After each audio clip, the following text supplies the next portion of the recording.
being able to fly to Japan to represent your country in a martial arts tournament is one of those like martial arts movie fantasies that I was very lucky to be able to live out. Hey there, I'm Stefan Kesting, and this is the Strenuous Life Podcast.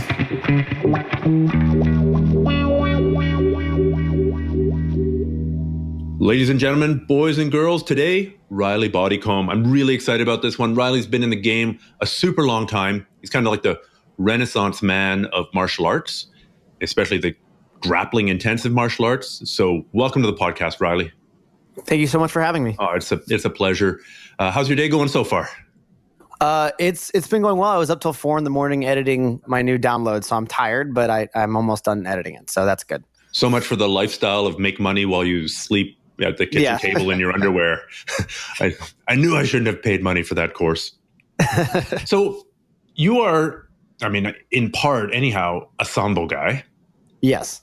And I've met, tangentially and a little bit more than tangentially, several Sambo guys. And there's, just like any martial art, there's a huge variation in quality. But I noticed that the good ones, the ones who were legitimate, their ability with leglocks varied hugely. Like there was Oleg Taktarov, who's a leglock genius. I don't know if you've ever met him. Yes. And then there were other guys who looked much, much, much more like judo players, although they tended to use the over-the-back grip or the belt grip a little bit more than judo players. Absolutely, yeah. So it seems like there's some really, even within just sport Sambo, forget about combat Sambo for a second, it seems like there are really some different styles of Sambo. Yeah. So, you have a very open rule set as far as a takedown-oriented sport goes. So you have all of the legal grips you could take in judo, plus several others. And then you have the same legal takedown attacks you could do in like freestyle wrestling.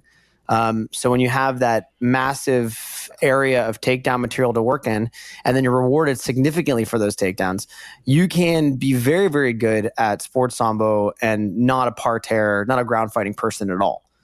At the same time, because extended arms and legs are most available when someone is standing, you see some people that have gotten really good at attacking the arms and legs against those talented takedown artists. And so you'll see guys that are submission oriented and they'll take that approach and win world championships just by diving for knee bars. So you definitely can have a massive variation in ways to win, which makes it a fun sport to watch.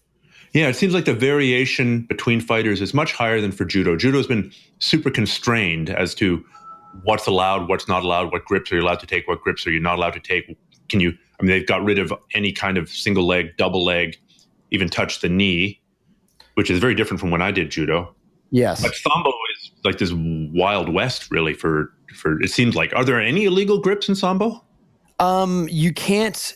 The most open gripping jacketed sport is Brazilian Jiu-Jitsu in my experience, because there's some grips that even in Sambo you can't take that you can take in Jiu-Jitsu. Like, for instance, you can't grab the jacket underneath the belt, the skirt of the jacket, if that makes sense. You can't grab like the very tips of the jacket, and you can't grab the tassels of the belt. So those are the grips that are legal in Jiu-Jitsu, but illegal in Sambo. The other ones that are illegal in Sambo would be the same ones that are illegal in Jiu-Jitsu, like shooting your fingers into someone's sleeve, right? So that's still going to be illegal for safety reasons because of your fingers. Right. You don't want them caught up and twisted off. Right. But I know a lot of people that perceive Sambo as old judo, and they play it that way. Because, you have you always had a lot of overlap in competitors between the two sports. Last Olympics, I think we had 2 guys that won gold medal in the Olympics who had already won Sambo World Championships. And so there's a lot of overlap, and there always has been. Were those the Sambo guys whose Sambo looked more like judo to start with? They wouldn't have been like the leglock guys, and they wouldn't have been the flying armbar guys, and they wouldn't have been the. So there's in Russia, from what I've observed, is that there's very few clubs that are only Sambo clubs or only judo clubs. Hmm. So, and a lot of times in those countries, jacket wrestling is treated like jacket wrestling. So, imagine if you're at a kickboxing club, and sometimes people are getting ready to compete in Muay Thai rules with the clinch and knee strikes, and sometimes they're getting ready to compete in international rules without clinch and knee strikes. But it's not that big of a deal, and they'll compete in both alternatively depending on what is available. You see a lot of that in the ex-Soviet bloc gyms for judo and sambo. Mm-hmm. I mean, Club Boretz has a judo program, a sambo program, and a sumo program. Really? Sambo 70 has not just judo, sambo. It has wrestling, boxing. It has figure skating. It has like all kinds of things. So like a lot of these sambo clubs are these big athletic clubs, and they're going to have the same guys in the room. And, it's just whatever. In the figure skating as well? Yeah, probably no. Yeah, those guys are. Okay, just checking. That would be a really dangerous sport. No, those guys are in a different room. But they're sports clubs, right? So the way that it's perceived is not so much like, oh, I'm a sambo guy, I'm a judo guy. It's like, oh, this is what I'm doing this weekend. Could you imagine if there was MMA with figure skates or hockey skates on? It'd be just like capoeira. I'm sure people would pay to see that. Yeah. It'd be spinning around. All those wild mea lua de compasso and the upside down handstand kicks. That'd be all you'd be doing. But, so there's a Hollywood movie idea for to take Death Race 3000. Right. It'd be a movie about short track speed skating with. Like, what was that? The sport with the roller skates where they, the roller derby, right? Yeah. Roller like derby. That. Yeah. I did go see a roller derby event once, like not the murder ball roller derby, but real roller derby. And I remember being struck by a couple of things. First of all, how freaking loud it was. Like I was sitting there basically with both fingers in my ear. Secondly, the great preponderance of same-sex couples. There was a ton of basically it was it's a huge dyke sport. Sure. So there was a ton of lesbians there. And then thirdly, how incredibly dangerous it looked for the knees with the awkward positions people were falling in and always cornering in the same direction and putting, it's not a curved track. It was on a flat surface. Right. No, I don't think anyone's confusing it as a safe sport for sure. Yeah. It was just total, absolute carnage. But it was fun to watch, and I'm glad I went. I don't think I'm going to go on a regular basis, but if I got invited to watch the World Championships, it might go again. Okay, well, how's that for going off track? Now, in the history of Sambo, the things that I've read, they said, well, we combined the wrestling from here and here and here and here, and they pretty much conspicuously avoid mentioning judo at all ever.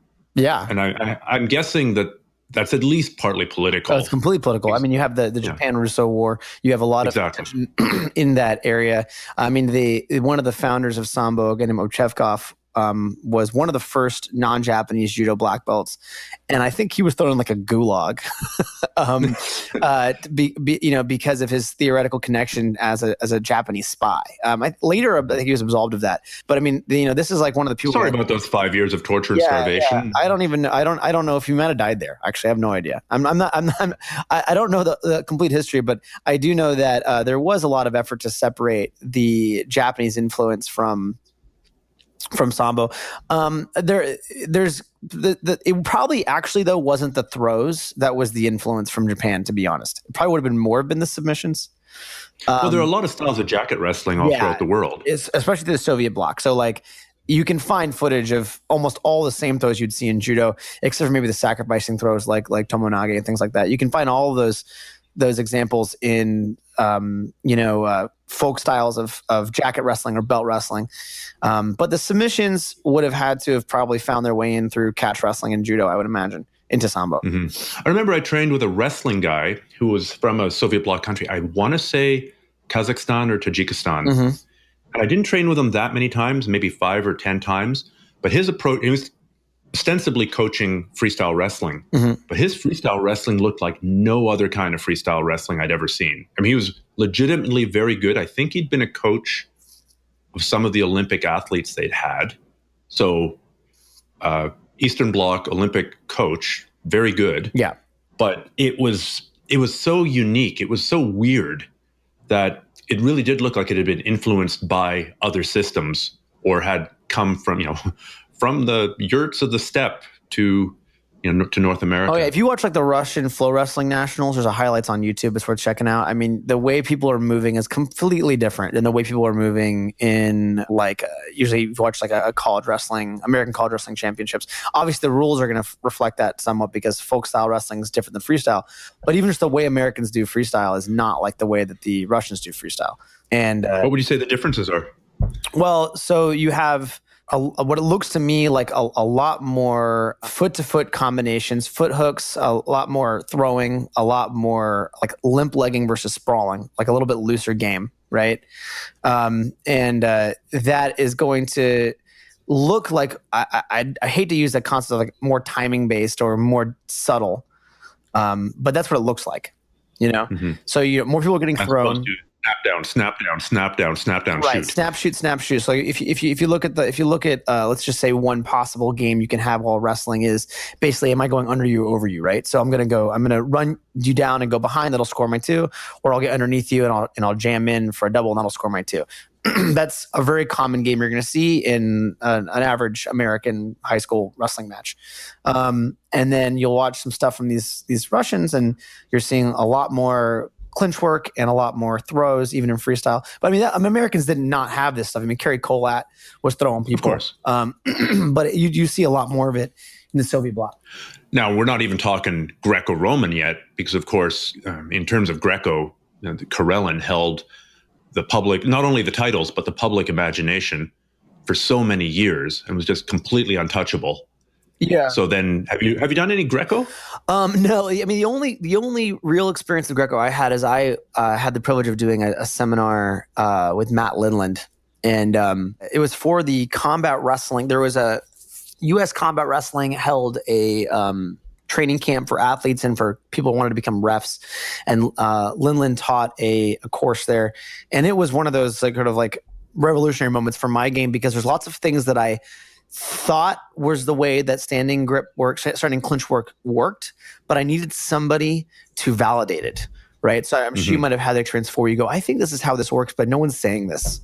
And then it's because you're just in the wrong circle. And then, you'll go to a place, you'll go to train with someone who has this pedigree in Greco and who knows what he's talking about with standing clinch work. And he was sort of saying what I was trying to figure out myself, and it really helped me push my game in the right direction. So a lot of times for me lately, once you kind of leave the nest of your original coach, most things you learn are just sort of course corrections, right? So you meet someone who goes, start in this direction, and then you kind of figure the rest out for yourself. But then every now and then you meet somebody who just validates a course correction or maybe lets you know that you're completely off base. And that was kind of a good experience with Lindland because his clinch work, even though we talked about with leg attacks, we talked about if someone can grab your leg, even with that, his clinch work made so much sense to me. And I've reflected a lot of that stuff I learned from him still today.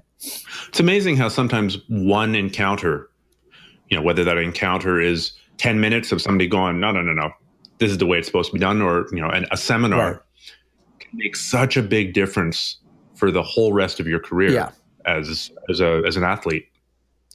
Now, I've had the same thing. My butterfly guard was hugely influenced by Mark Lehman. Yet I did 1 3-hour seminar with him, but it ended up forming the core of many of the things I do now. And I don't know what he's up to. I think he very much dropped off the map. I actually went and did an internet search for him and couldn't find anything recent. But I owe him, despite him yelling like an idiot at competitions and being the loudest guy in the entire, being louder than everybody else combined at various grappling events, I owe him a lot because he gave me the crucial things that I then went off and explored and found the other answers to. So it's amazing how these little encounters can be so important. Yeah, for sure. So we've talked Sambo, Judo. Let's just get this out on the table. How many different styles of combat sport have you actually competed in? Okay. So freestyle Sambo, sports Sambo, combat Sambo, submission grappling, Brazilian Jiu-Jitsu, Sanshou, which is like Chinese kickboxing, Shuaijiao, which is like Chinese wrestling, mixed martial arts. Yeah, I mean several. Most of the grappling arts and a few striking grappling combination arts. So like mixed martial arts and combat Sambo and Sanshou are like a mixture of striking and grappling. I haven't competed in any pure striking, like just kickboxing or just boxing. Unfortunately, I did a pro MMA fight in 2013, which makes it pretty impossible to then come backwards to do like amateur boxing or amateur kickboxing. I totally would do something like that if I had the opportunity. But Sambo is not regulated the same way. So I actually competed in combat Sambo in 2016, which is technically an amateur sport, but it's full of pro fighters. Like if you watch the Combat Sambo World Championships, all the people who are winning are like Fedor, for instance, winning the Combat Sambo World Championships while also in Pride. Weird. You know, I feel very sorry for his opponents because this was Fedor in his prime. Yeah, for sure. I mean, but like I said, a lot of his opponents were also pro fighters. You know, like Oleg Savitsky from the United States fought him when he was already a pro fighter. There's actually the guy that beat Fedor in Combat Sambo. It was in 2008 at the World Championship Finals in Russia. I was there and I saw this. It was nuts. And the guy who beat him was a guy from I think Bulgaria, and he was also a pretty accomplished pro fighter. So it's this amateur sport that's not regulated, which basically means it's full of pro athletes. Okay. So just for the people who don't know, and I don't know a lot about combat Sambo, take us through the rules of combat Sambo. What are you wearing? What can you do? You're wearing a kurtka, or which is like a gi top with belt loops and epaulets. So it's got a couple extra grips, and you're wearing shorts. You're wearing shin pads, MMA gloves, headgear, and soft-soled wrestling shoes called Sambo shoes. And what you can do is you can do throws and pins and submissions, but you can also punch, kick, knee, elbow, and headbutt. So that's... Is there a time limit on the ground? The time limit on the ground is, like Sambo, it's subjective to the ref. If you start a submission, then the ref will signal the table, and the table will give you 1 minute to finish the submission. Okay. So that's how that time was done on the ground. So I would imagine that there's not a lot of chokes. Are chokes allowed? Chokes are allowed. The headgear does limit the types of chokes that do happen. I'd say the most common choke I see is usually a triangle choke. Like that, right. The headgear doesn't really interfere with that. And the MMA gloves are going to be also difficult to sneak a grip under the chin. So like I've seen more triangle chokes than probably any other choke. You get your occasional guy who just bellies out and gives up and gets rear naked choke, but it's more of like a mercy thing. But like the most common like choke caught, you'll see people shooting triangles up from the guard or jumping triangles from standing. So it's essentially full-on UFC style MMA, except you're wearing a gi top. I mean, the scoring is so completely different that it like in Sambo, in combat Sambo, you can only score from throws and pins.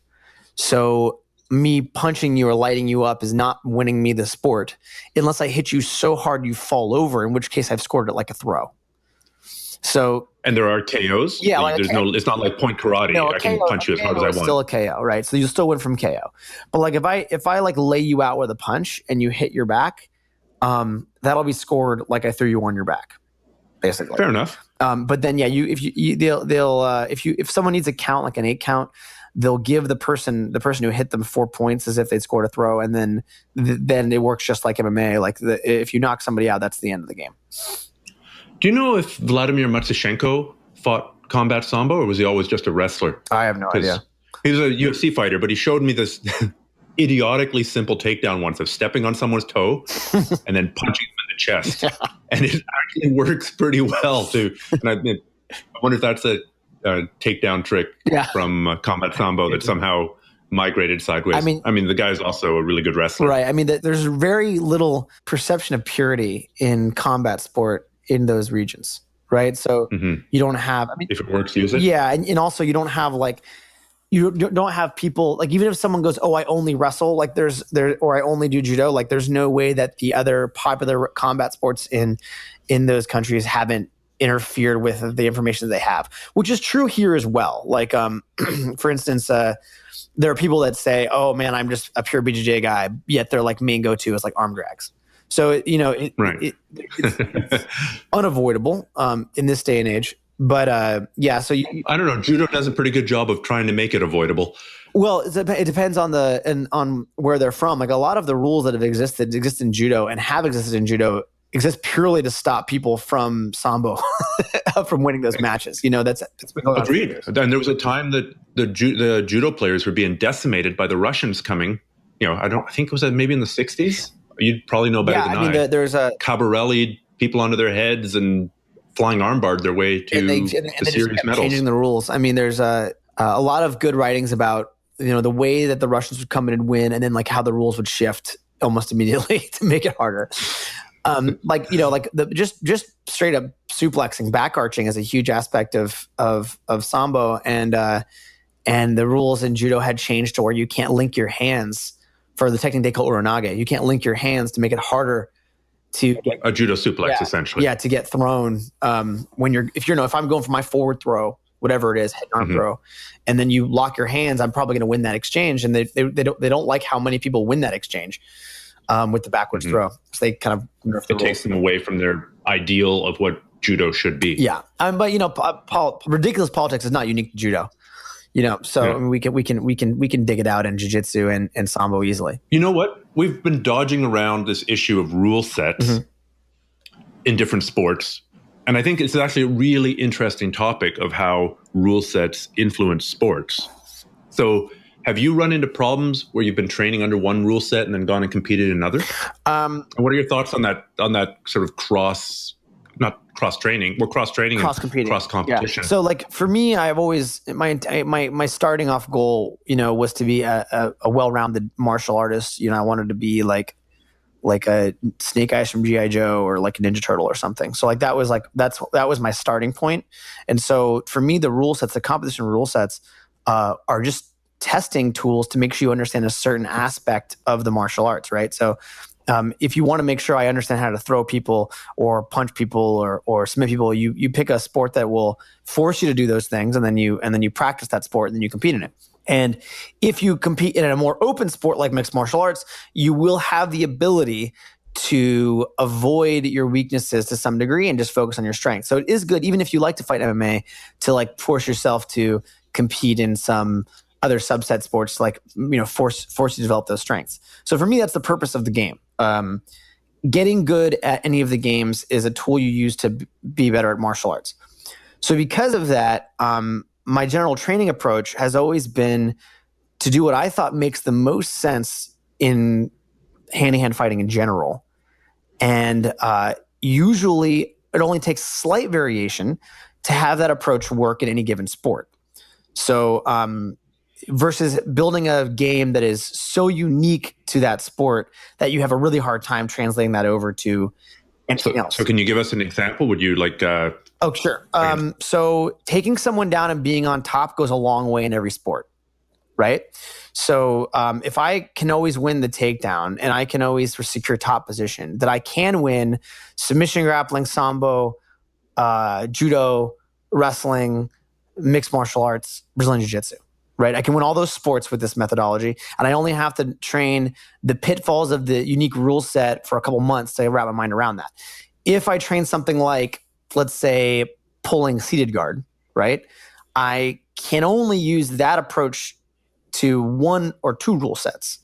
And it's going to make it really hard for me to then jump over to another one. So that's an example of like training very, very narrow versus training to a little bit more universal approach that you can just kind of do anywhere. Now, if you want to win the very highest level of any of these sports, you're going to have to do some shenanigans that are specific to the sport. But you can win like pretty much your local anything by just doing things that make sense in martial arts. Well, what about this idea?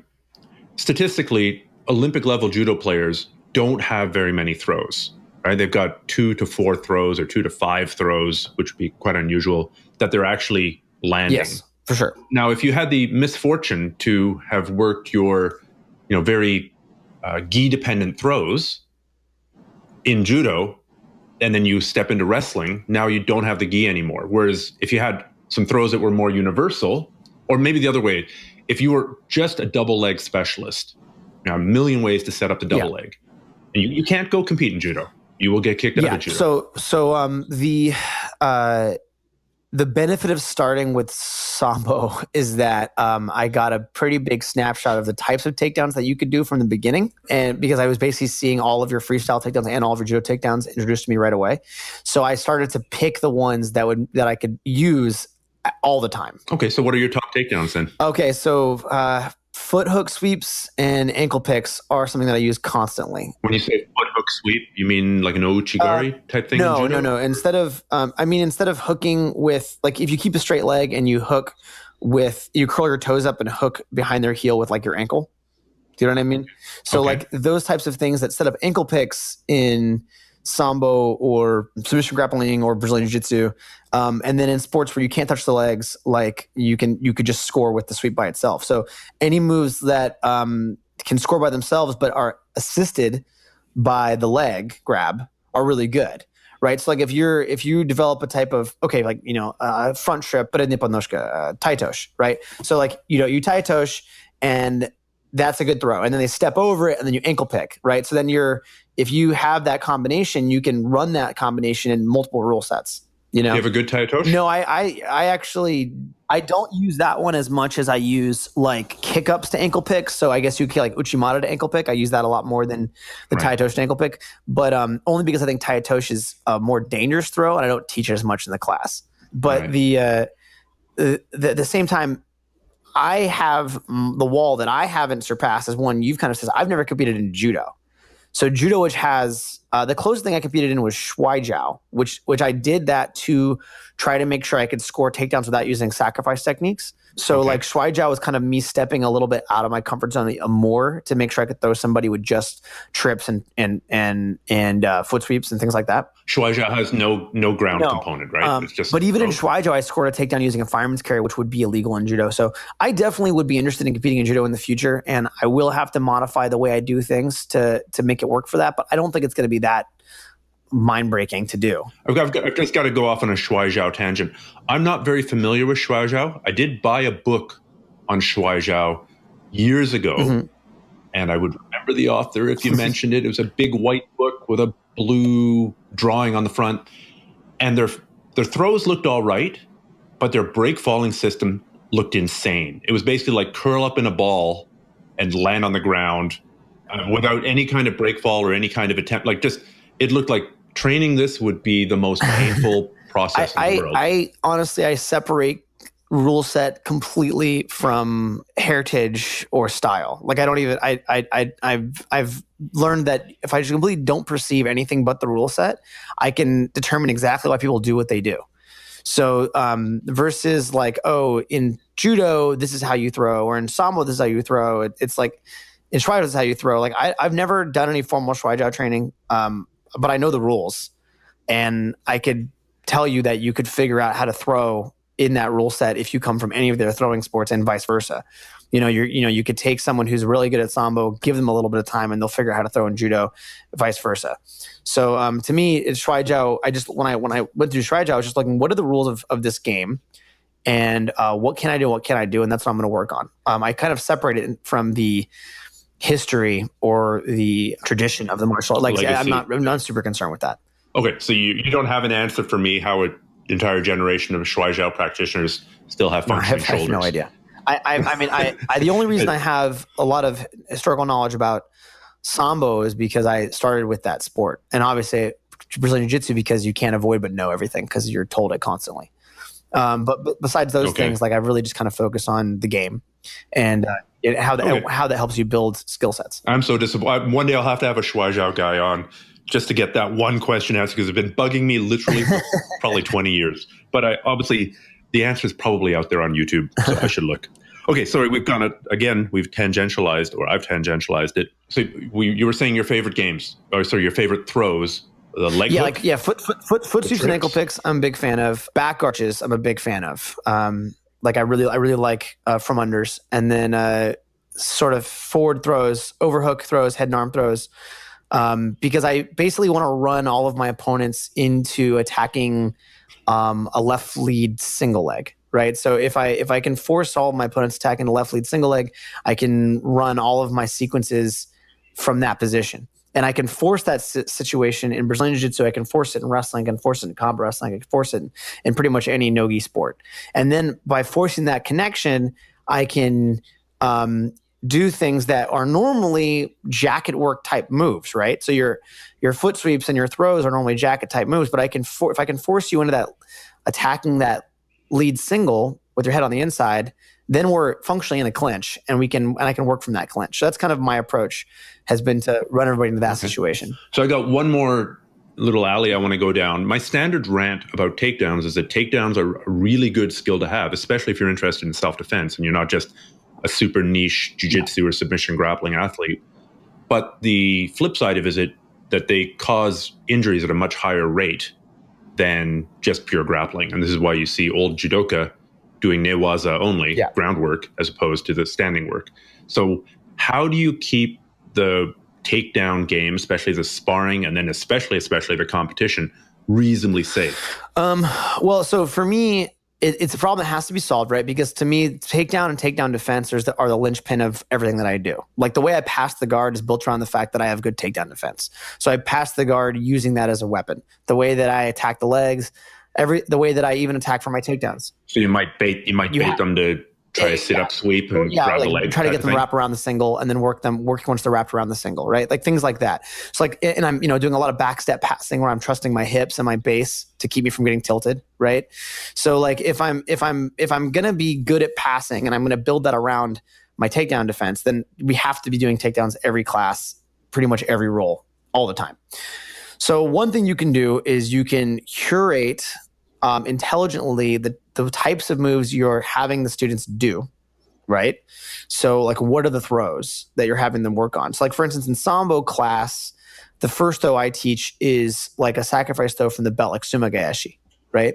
Because it's a very, very, very powerful and useful throw, and there's virtually no impact. It's my favorite throw by far, and it became that after I saw Oleg Taktarov, Sambo guy, go through an entire room full of judo black belts, throwing every single one of them. Yeah. So like if I'm using the jacket and I can do it, Russian tie and sacrifice throw from Russian tie is like my number one throw. And it's the number one throw that I teach. And it basically puts people on the ground and it's relatively safe. Kick up to ankle pick versus Uchimata. Like I don't actually teach Uchimata. I teach kicking up to ankle pick. I don't teach getting us both tilting to where we're going to tumble down really hard and I'm going to plaster you. Only if I don't drive my head into the ground and then cartwheel over you after spearing my head into the mat with both of our body weights on it. Kick up ankle pick is a very soft move that puts people on the floor. Foot sweeps, fireman's carries. Fireman's carries are great because you have so much control on how big you make them.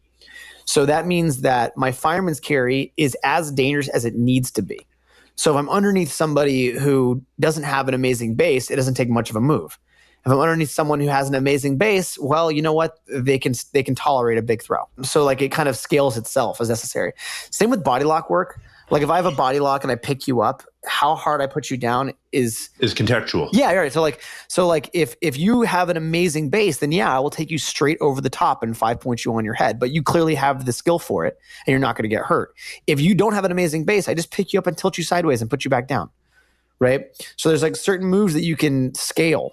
Scalable moves. But what about the crazy guys who are doing the full suplex every single time just because they can? I have a very heavily regulated room. Like managing the culture in your gym is so crucial if you're going to be training with heel hooks and takedowns, right? Mm-hmm. So like I'm lucky in that the gym I teach out of, Beijing Jitsu in Berkeley, is a relatively small location, so I don't have 60 guys in a room that I can't watch, And so how do you regulate culture?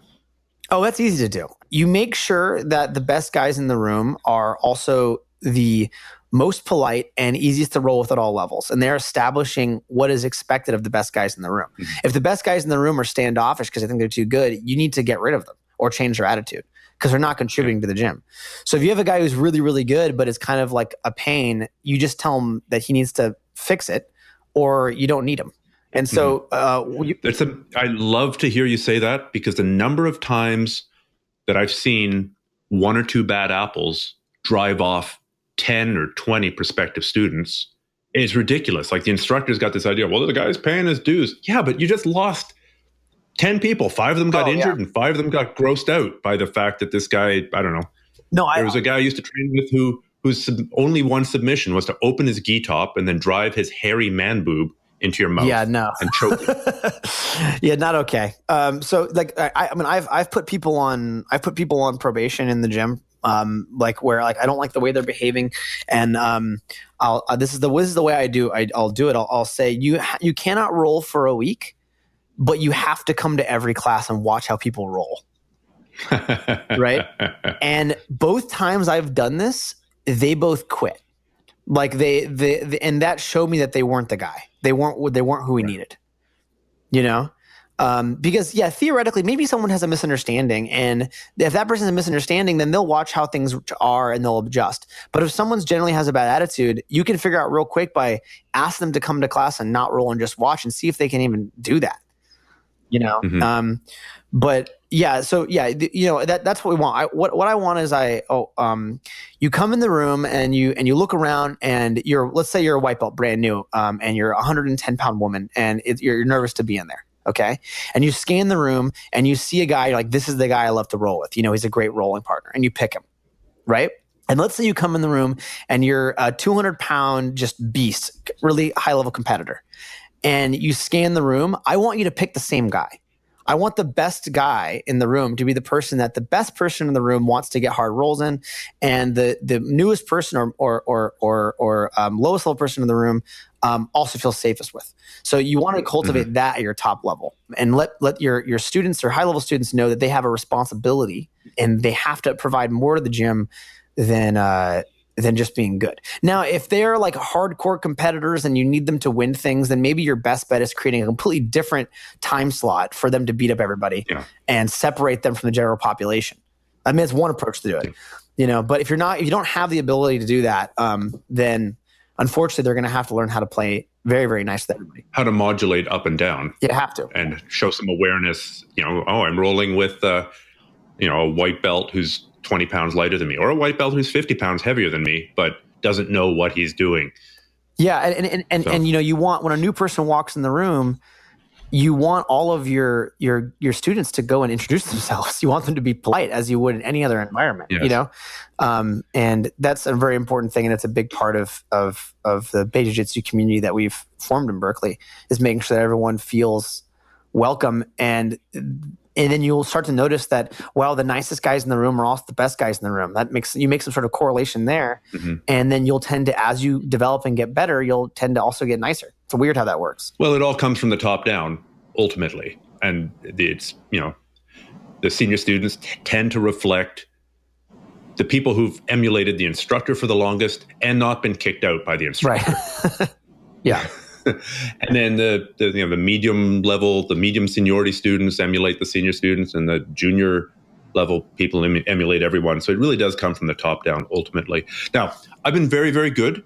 It's been almost 40 minutes and I've not really dove into the leg lock thing, but I think we have to go there because you were an early leg lock pioneer. Thank you.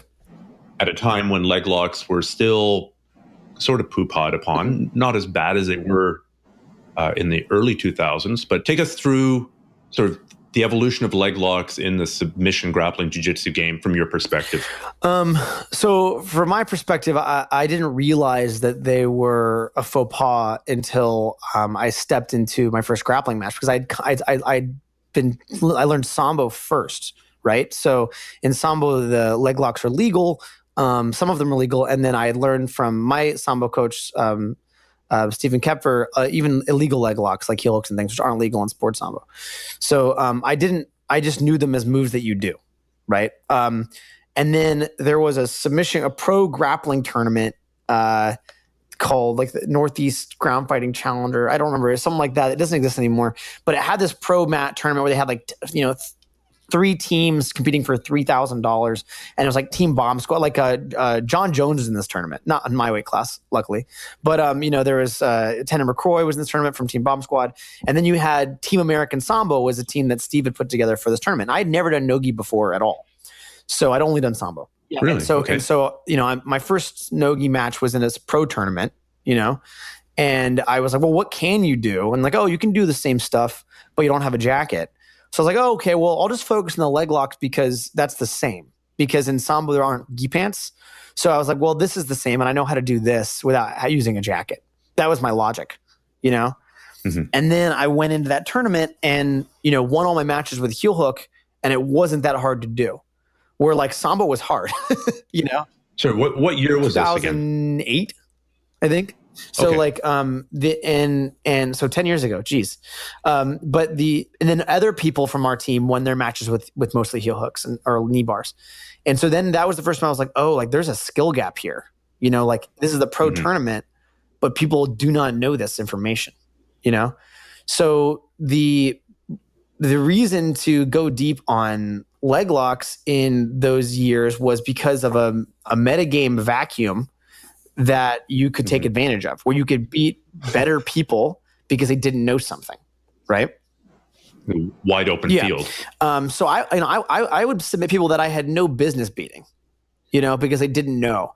And for years, I remember traveling and I'd go to a gym and someone would go, "Oh man, you roll with that guy. He's really good. Like, what'd you think?" And I'd be like, "I have no idea how good that guy is because he didn't know this one thing." Right. So like, because he didn't know this one thing, I couldn't even determine if somebody was good or not because they had this massive skill gap, So, and it's very possible that if they filled it, they would be monsters, And so it took a while for people to kind of wrap their mind around this. And during that time, I would put out instructionals and do seminars and stuff on what I was doing. And it was really fun. It's fun trying to break games. It's fun trying to show people what they need to know to be well-rounded. Then things have shifted in rule set where positional dominance does not win you the sport the way it used to. So like submission only tournaments, right? So with submission only tournaments, if I let me back up for a second. The reason why you score 4 points for mount in jiu-jitsu is because you want to practice fighting, but you don't want someone to hit you in the face. So what you say is, hey, look, instead of so it reflects the dominance of the position. Instead of hitting me in the face, how about I give you 4 points when you get into this position? And you're like, cool, we'll agree upon this. Like that's basically how the sport works, right? So when you remove those point structure, but you do not add the punches back to the face, then you get some really bizarre grappling. Right. I actually heard Brian McLaughlin said on Facebook recently that if you removed all submissions but heel hooks from EBI, it would look exactly the same. So, not 100% true, but true enough that it's funny. So the metagame changes again to where now instead of no one knows leg lock, it's like now this is the best approach because you can do it from both top and bottom without passing or sweeping. Right. So so you can shoot these back and forth at each other and there's no risk for overcommitment because nobody can punch you in the face. Right. So that has changed the focus. And then a lot of people are developing really, really, really good and amazing entrances and positioning because it's now something you have to know to win those sports. So you had this complete shift in culture based on the shift in rules, which is back to what I was saying before, is style is completely reflecting just what the rules are. And that's why that's a big deal now, is because the rules are saying it needs to be a big deal. I mean, if football changed, and I don't know, I don't follow football at all, but my friends who do talk about the minute effects of, whether a ball is in or out, depending on where the foot is across the line or this. I mean, if you had a major shift in the rules, like it's now okay to grab jerseys, or there can be 2 balls on the field, like kaboom, the game is completely I mean, like originally football didn't have forward passing. So you could only pass laterally and backwards. Like literally the position of the quarterback was created after a rule change. Well, here's me going on about the history of football, but I'm a fan of Teddy Roosevelt. And I know he was instrumental in saving football because in 1 year there was something like, 15 fatalities because of the football formations that were allowed. I think you could form like a giant flying wedge and just run people down. Roosevelt was one of the people that was saying this has to change. And one of the things they figured out was if you add forward passing, you will lower the lethality rate of the sport. So then now you can throw the ball forward and now the game is completely different. And so that is basically what you're having in the grappling community right now is if you remove positional points, then you can play a completely different game. And that is this up-down leg lock exchange forever until someone gets caught. Also, the top person still has to engage. You've kept that rule from jiu-jitsu where the bottom person has the right of way, which is a very strange rule, by the way, because no other combat sport has this. The bottom person has the right of way, so the top person has to engage him. The top person is the one who'll get called for stalling, not the bottom person. So if the top person has to engage you, but cannot hit you, and doesn't score for getting around your legs, this is what's going to happen. You're going to have leg lock battles. So that's what I've that's my observation as a person in or around the grappling community, but somehow still an outsider. That's my perspective. Yeah, it's funny. I interviewed Carlos Machado on this podcast. I think it was episode 115, and he was talking about Helio Gracie's two favorite submissions: a cross collar choke and the ankle lock. So this was a part of Brazilian Jiu-Jitsu. There are photos if you do a search for Helio Gracie ankle lock. He's doing it. He's kind of doing a weird one. It's standing. I hope that was just staged for the camera, but it was there, and then it just got basically poo-pawed and thrown out of the game. I think maybe because of its association with luta livre. Right, there was a big jiu-jitsu and luta livre rivalry. The luta livre guys did do leg locks and they didn't do gi, or so they were doing no gi mostly. And so maybe it was like, well, that's the things that those guys do. It's really interesting. Maybe. I mean, it could be similar to the judo sambo thing where people were winning the game against the wrong group, and the wrong group had to nerf the rules. So they're, it could be something more like that. I heard this crazy story, and I'm trying to track down whether it's true or not. I heard that Kyokushin used to allow head punches. Oh my God. Kyokushin karate, where you and I stand in front of each other and punch each other in the chest. That sounds super dangerous. And then some boxers entered a tournament and were knocking out the Japanese Kyokushin guys. So halfway through the tournament, they changed the rules, saying, okay, no more head punches. And that's kind of a major rule change to introduce halfway through a tournament. Yeah. And then I believe they did it again. And I'm going to track down the guy who told this to me and get it from him straight. But they also used to allow like a tie clinch, reaching out, grabbing the head and kneeing it. Yeah. And this like 7 foot tall, super lanky African guy came and entered the tournament and basically would reach out across the entire combat area, grab the Japanese fighters' heads and knee them. And halfway through the tournament, they're like, okay, stop, rule change, minor little rule change. We want our Japanese guys to win. Fighting Black Kings? Yes. Yes, where the Japanese team gets 8 members and everyone else gets like 2 members. Fighting Black Kings, it's a fantastic movie about a Kyokushin tournament. The original, the first World Championships. And the actual Japanese champion from Fighting Black Kings was the guy who later founded Daido Juku, or Kudo. Fun fact. Which has I don't know what that style is. What is that style? Daido Juku, it looks like karate, but you have these like space helmets where you can headbutt and throw and elbow. And you haven't seen this? This needs to be Googled right away. Google Daido Juku or Kudo, Kudo. I will add a link to that video on the page. For this podcast. Amazing. It's basically the first Kyokushin world champion, Japanese guy. He also was judo black belt. He created another sport. And wait a second. Is this the stuff with the cheese grater? Like there's a plastic helmet. Yes. And you've got a bunch of breathing holes right in front of your mouth. Yes, and you can headbutt. Yes. When I was doing Kajikembo, we did fight with these. A guy brought them in and we used them, but we were doing it bare knuckle. So basically, just punch somebody in the mouth. Oh yeah, ow. You're punching a cheese grater. Like we all came away bleeding from our knuckles because I guess you wear gloves in this sport. You wore you wore some gloves. Kaiju Kembo, you wore like a chest pad, right? No, this was old school Kaiju Kembo. There was nothing. Yeah, it probably looked very similar to what you were doing, but it has grappling, so it has throws and submission. Yeah. But we were beginning to mix styles back then, but the thing I remember was just those little breathing holes ripping all the skin off of everybody's knuckles as we're just belting each other in the teeth. And I will look it up and I will put a link to it on the page for the podcast. So I don't know, that would probably end up being something like Grapple Arts / Bodycomb. Okay, so then what do you think of the technology of the super highly specialized leg lock game guys? And how does that compare? Are there differences between how they would apply a leg lock and you would? If your goal is to submit somebody with a leg lock, with a heel hook, how would your approach to it differ from, say, I don't know, Eddie Cummins? I don't know. I mean, there might be circumstances that would have me roll left or roll right or advance out of the position he would make a different choice. But I think that the technology isn't that different. I think that there are slight, what do you call them? Like recurrences of things that people used to do that have come back into fashion. And you don't want to call them like new inventions, but one thing that has become interesting is that people are doing what is functionally a flying scissor, but they're doing it from the bottom. Right. So they're into what they call the 411 or the saddle. This is a flying scissor. Right. And so but they found out a way to do it in a less dynamic way from seated guard. Right. So like this entry is an entry that I'm a big fan of from the feet, and they've modified the way they move on the floor to be able to access this scissor.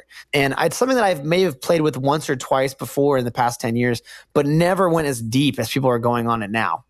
So now you have people that are really like finding out all the nuts and bolts and really wrapping their mind around how you can do this from different positions. And that's super cool. But the technology it's more like a patch, right? Than an actual new weapon, if that makes any sense. No, kane basami, the judo term for flying scissors, has been around forever and got banned by judo, but never mind that. I bet it's still legal in Sambo. Oh, it's very legal in Sambo, yeah. Weird. So I probably hit more flying scissors in competition than any other takedown. So I really love the move, and it is cool to see people integrating that move from the ground position. And I think that is a advancement that's going to stick and be useful for grappling and mixed martial arts for a long time. But like I said, I don't know if you want to call it new or just an update, right? Well, it's an interesting debate. I certainly, maybe time will tell. Maybe we'll have another conversation in 10 years' time, and we'll be, the answer will be clear. How do you do the flying scissors without injuring people? Because I've broken people's ankles doing the flying scissors. I've had training partners have their have to have ACL surgery after a flying scissor. Basically, and this wasn't me. I think a couple people in our club, jiu-jitsu club back in the day, and we didn't do that much takedown work. But in the little bit of takedown work that we did do, there was injuries galore from that move. So how do you do it safely? How do you train it safely? Well, so I mean, there's one thing you have to understand about the flying scissor is it's not actually a scissor, right? You don't actually scissor your legs. It's more of a Granby roll. So when you grab someone's neck and then you put your other hand on the ground, you need to put your eyes on the hand on the ground to face your chest towards the mat, and then when you actually bring your leg back into their knee, you need to pull them over you, so you're loading that posting hand a lot. So if you do a scissor without a post, bad things are going to happen, right? So you have to pull them on top of that post and sort of roll them over their shoulders. I have a couple of instructionals on scissors and a couple of my DVDs and downloads, and I think there's actually a free one on YouTube I have on flying scissors. But it doesn't work the way people think it does. You're not cutting someone straight backwards. And you basically make. So you're doing it more like a rolling knee bar. It is very much like half of a rolling knee bar and then half of not a rolling knee bar. It's a very similar type of move. And if you watch good scissors, that's how people get cut down. And even the thing about the way you stop a flying scissor, which is by standing up very straight and throwing your hips in, right? That defense for a flying scissor is also the way you keep your ankles safe, right? So if you're like bent at the hips and you're broken at the hips and broken at the knees and all of your joints are bent and you're wobbly and someone jumps a scissor at you, bad things are going to happen. Your knee's going to go out sideways, ankle's going to go out sideways. So standing up in response, like powering your hips forward and taking a serious posture, will kill that scissor and also protect your legs. Doing scissors the way I'm saying, where you're pulling their head forward slightly, right? So you're making them bend forward at the waist versus sideways. Is actually also how you break someone out of that posture. So you could basically make a flying scissor into a Victor roll or a rolling knee bar halfway through if you do it the way I'm saying it. And that's how we kind of keep it safe. But that being said, you do have to have a lot of proprioception to do these moves, and you do have to know your target. Like you have to know, is my opponent even in the position where this is going to work, or am I just going to slam into their knee? It's a dangerous move, but when you understand it, it's not something that I really am worried about because I can identify the target as being safe or not, and I won't even jump at somebody if I don't think that it's going to be safe. Now, I promised myself I wouldn't end this podcast without asking you a couple of things that are a little bit off topic. You just got back from Japan. How was Japan? What was that like? Yeah, that was an amazing experience. There was definitely like a kind of a once in a lifetime thing because What were you there I was for? there for the Combat Wrestling World Championships. I competed in the Combat Wrestling U.S. trials in 2017 and won that, which meant that I got a free trip, plane ticket, hotel to Japan to compete in the World Championships. And so, being able to fly to Japan to represent your country in a martial arts tournament is one of those like martial arts movie fantasies that, I was very lucky to be able to live out. You, sir, are the real world Frank Dukes exactly. from Bloodsport. So that was a really awesome thing. Like, the U.S. Combat Wrestling is an amazing organization. They fully funded the trip. Like I said, like, if you fly out with USA Sambo or USA Judo, you're not getting any money at all from anybody. But USA Combat Wrestling, they are well organized and they funded the entire team. And I got to go out there. I've never been to Japan. It was an amazing experience. I was with friends. I had friends who had also earned spots on the team, so I was traveling with people that I knew, which was really cool. My wife came, and then they started the tournament out with like taiko drummers. It was awesome. How long were you there for? I was there for like 2 weeks. Okay. And then I got like totally murked by the Japanese fighter with a rear naked choke, like really quick. So that was the end of that. But besides that, it was a really we can edit that out in post. I got beat by a guy whose name is Shuto Watanabe. His nickname is Shuto. And his first name was Shuto. So that should have tipped me off. Had he competed in Shuto? Yeah, I think his dad was like one of the founders or something. I looked him up afterwards and watched him do the same thing he did to me to like 10 different people in MMA. Okay. So that was rough, but at the same time, that's what makes it real, right? If you don't ever lose like that, then why are we even here? Sure. And next time, you'll do more research on your opponents. Yeah. Now, the other thing I wanted to ask you about, because I did not know this about you, is that you're heavily into board game design and game design. Like, is that your day job? No, my day job is martial arts. Okay. Is that your side job to your day job? So I went to SVA for film, and I went to NYU for video game design for a couple of years before I dropped out and just started teaching martial arts full time. So I've always been into game design, but I think that my understanding of game design is crucial to the way that I do and teach martial arts. How's that? Well, observing the meta game in any circumstance and figuring out what are the ways that this game can be manipulated or how it can be broken or how it can be improved upon is the way I've gone about competing in multiple rule sets and being able to do okay. Because you can kind of look at where are the holes and how can I take advantage. And that's just basically it's just game design, right?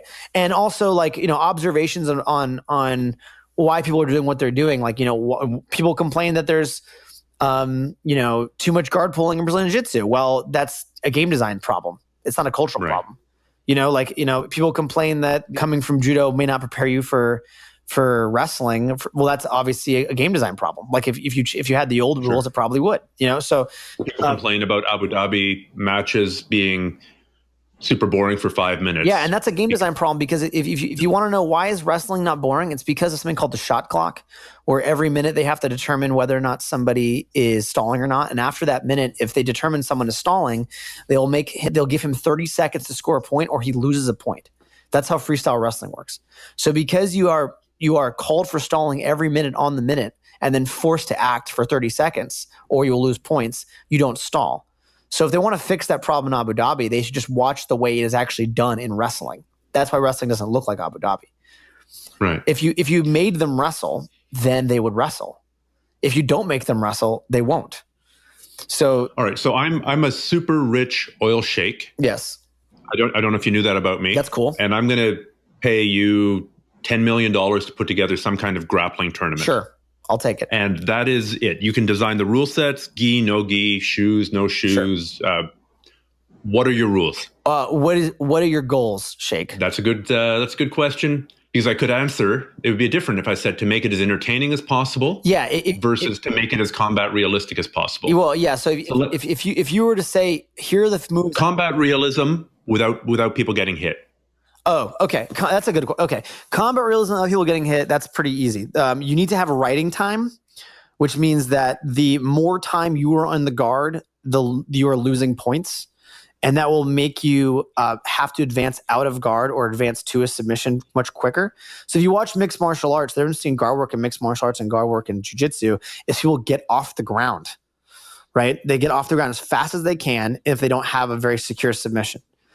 In jiu-jitsu, people don't get off the ground because they're not losing for being on the ground. In MMA, you're losing because you're being hit really hard in the face. So if you want to create a more combat realistic grappling sport that doesn't have strikes, then you have a riding time. After I take you down, every second that I'm on top of you is ticking away, and you need to get back up.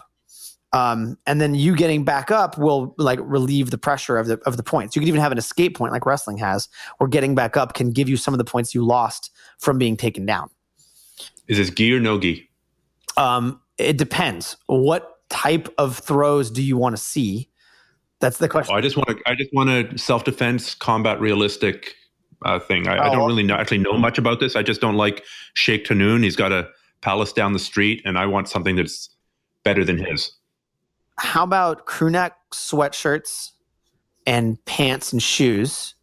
Because a crew neck sweatshirt is a good approximation of like all of the things you might wear, and it is a good enough grip to throw by and a good enough grip to hold somebody, but not as good of a grip as a gi. And if by removing the hood, you're going to remove all the silliness of being choked up by your own hood. So yeah, I think a crew neck sweatshirt would be like a good approximation of self-defense. It is exactly a gi enough to make some gi things matter, and not so much a gi that you can't take advantage of it. You know what? I totally changed my mind. I don't like how popular Sheikh Tanoon's Abu Dhabi thing is. I want my thing to be the most popular, the most entertaining thing, without actually becoming pro wrestling. Oh, okay. Sorry, I've completely changed my mind. How would you, this is a good example, I think, though, of how the rules change everything. Yeah, I mean, what you would do is you'd have shorter rounds, and you would have a lot more, you'd have the rounds separated by a long period of time, like they did with World Combat League, so that you don't have cardio as an issue.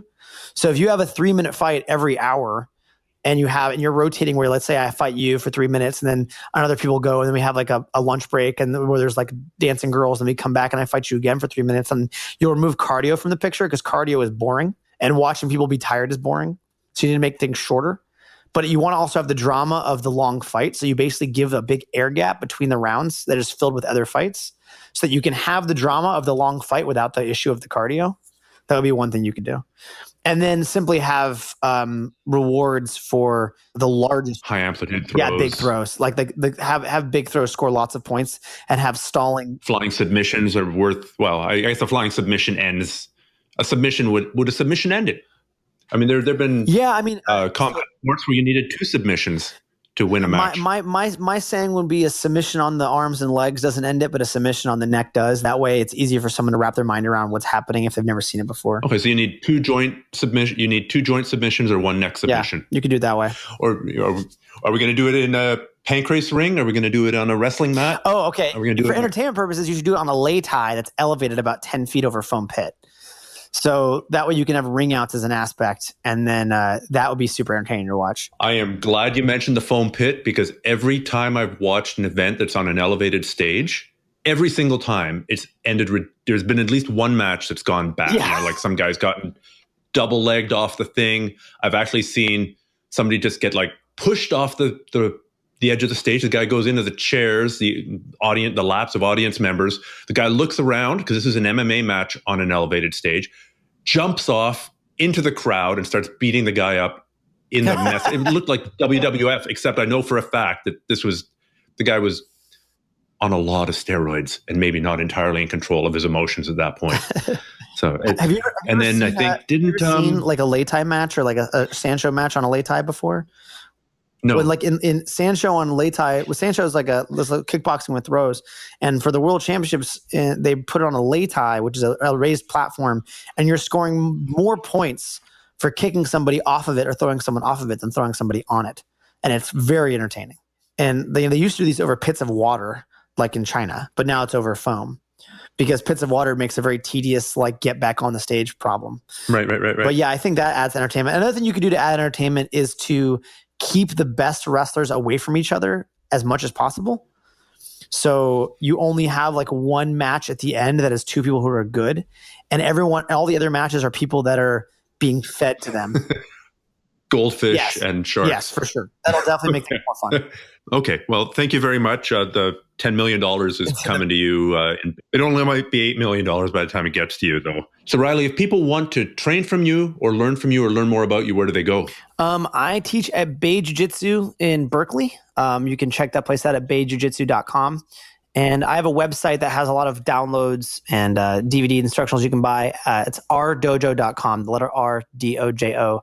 I also have, a lot of competition footage of my students there, so you can see this stuff in action. And I'm actually just in the middle of editing a new download called Mastering Ankle Locks. That's what you were up to till 4 a.m. Yeah, exactly. We started this with. So Mastering Ankle Locks will be a download that for anybody who's either never done any leglocks before or really wants to hone in on that aspect of their game, they can check that out. That'll be probably out in the next couple weeks.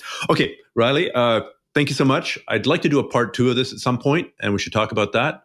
But I think we've given our listeners a lot to think about. And I'll put a lot of those reference videos on the actual page. And I'm going to make it happen. It'll be grapplearts.com/bodycomb. Podcast listeners, if you found this interesting or useful or entertaining, please pass this episode on to somebody else in your social circle or in your training circle. Surely there's somebody else out there who would also find it interesting. This is the way the podcast grows. It's an organic growth by people like you passing it on to their friends and the people that they know. I really, really appreciate this kind of sharing. So thank you so much in advance, and good luck with your training.